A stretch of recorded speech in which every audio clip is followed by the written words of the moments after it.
বাইরে গরম, কি যে করি, যাই তো এদিক থেকে ঘুরে আসি। উফ, কি গরম রে বাবা, এত গরমে মানুষ বাঁচতে পারে? যাই দিলদারের কাছে যাই।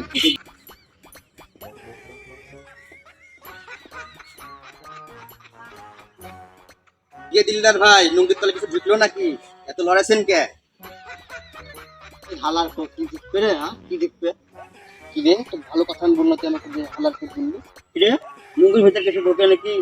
হ্যাঁ, এত গরমে আমি লুঙ্গি লড়াচ্ছি, তোর কোনো সেন্স নেই নাকি? কে পিঁপড়ে তো ঢুকতে পারে আপনার লুঙ্গির নিচে? আরে না ভাই, যে গরম না, এই গরমে লুঙ্গি লড়াচ্ছি। যদি খালি বড় না হতো নি, তাই লুঙ্গি মুঙ্গি সব কিছু ফেলা যেত। এত গরমে না আমাকে মনে হচ্ছে সব গেঞ্জি মেঞ্জি করে বসে থাকবে। হ্যাঁ, আপনি বাড়ি এসি আছে না? দুদিন আগে আপনি এসি লাগালেন। কি তো কিনেছি ভাই, দেখা নিলে কি এই কারেন্টের বিল আসছে না, এই কারেন্টের বিলে এসি চালান যা।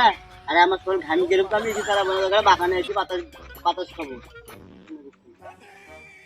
তো আমি কিনিনি, ওখানে এসি হোক বুঝলেন না? হ্যাঁ ভাই জানো না, হ্যাঁ আচ্ছা, একজন বুঝলেন না, দেখে তোমার মান সম্মান চলে বললাম এত টাকা দিয়ে এসি কিনবো, আবার মাসের মাস বিলও দিব। আমি কি পাগল? আর আমি সিয়ানা সবার চা বেশি। তাই তো বলি, বড় সারা দিলদার তুমি এসি কিনে এখানে কিচ্ছুই কিচ্ছি স্বাস্থ্য তাই ঢোক লাগাচ্ছি দিস। আর এখন গরমে লুঙ্গি চাই চাই বেড়াচ্ছে যে মানুষজন না বুঝতে পারি। শালা কিচ্ছির কিচ্ছি কিচ্ছু ভালো। হ্যাঁ তাই আমি আমার কাজ করি।